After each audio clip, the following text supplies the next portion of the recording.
बिस्मिल्लाहिर्रहमानिर्रहीम। अज साड़ियाँ 7 मशकां मुकम्मल हो गई सन। हुण असी 8वीं मशक शुरू करांगे फे दी। ते उस तो पहले मैं थोड़ा जिहा दोस्तों नूं पैगाम देना चाहुंदा वां। साडे पेंटर भरा जिहड़े आ ना जी, अजकल फ्लैक्स की वजह नाल काम घट वा ते कोई थोड़े जिहा परेशान ने। ते मैं मशवरा देंगा कि ये दौरान तुसी ना जिहड़े बच्चों नूं लिखाई आ, ये कोशिश करो कि जिथे जिथे तुसी है जे बकायदा ये किताब कहो तो मैं उत्थे तुहानूं पहुँचा दिना वा। वो तुसी किताब जिहड़ी आ तुहानूं इन्नी मेहनत नहीं करनी पेगी उहदे वास्ते, सिर्फ तुहानूं थोड़ी जी उन्होंने दसना पैना बच्चों नूं। ते बच्चे तो माशाअल्लाह अजकल टैलेंट ही बड़ा वा कि बड़ी जल्दी पिक करते हैं।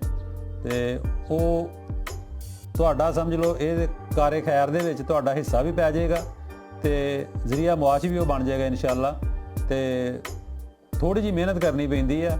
मैं इस गाँव तो एक शुरू किया सी ते अल्हम्दुलिल्लाह अज गुलाम मुहम्मदाबाद जिहड़ी दुकान आ उत्थे रोज़ाना के हिसाब नाल काफ़ी बच्चे आउंदे ने कि जिहदे नाल मेरा जिहड़ा ना जरिया मुआश वो इहदे नाल ही अल्हम्दुलिल्लाह चल रहा वा। तो मैं कहांगा कि तुसी भी इहदे वास्ते थोड़ी जी कोशिश करो तो मैनूं फोन करोगे, मैं तुहानूं किताब भी पहुँचावांगा और जिहड़ी नवीं किताब बनाउणी आ उहदे विच तुहाडा नाम ऐड करके तुहाडी दुकान दा तुहाडा फ़ोन नंबर ऐड कर दिंदे आ, ताकि ये होएगा कि इन्हां कोल किताब भी मिल जाती है। अगर किसी ने मशक नहीं भी करनी होगी तुहाडे कोल किताब खरीद सकदा वा। रहमान रहीम। साडी मशक नंबर अज 8, सबक नंबर 80 फेल अल्फाज़ दी मशक मुकम्मल हो गई सी। हुण मैं उन्हें इकट्ठी करके लिखांगा।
ਇਹਦੇ ਨਾਲ ਹੁਣ ਇਹ ਫੇ ਬਣਾ ਦਿੱਤੀ ਹੈ। ਫੇ ਦੇ ਨਾਲ ਦੂਸਰਾ ਕਾਫ ਇੱਥੇ ਲਿਖ ਦਿੰਦੇ ਹਾਂ।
ਇਹ ਸੀ ਸਾਡੀ ਅੱਜ ਦੀ ਮਸ਼ਕ।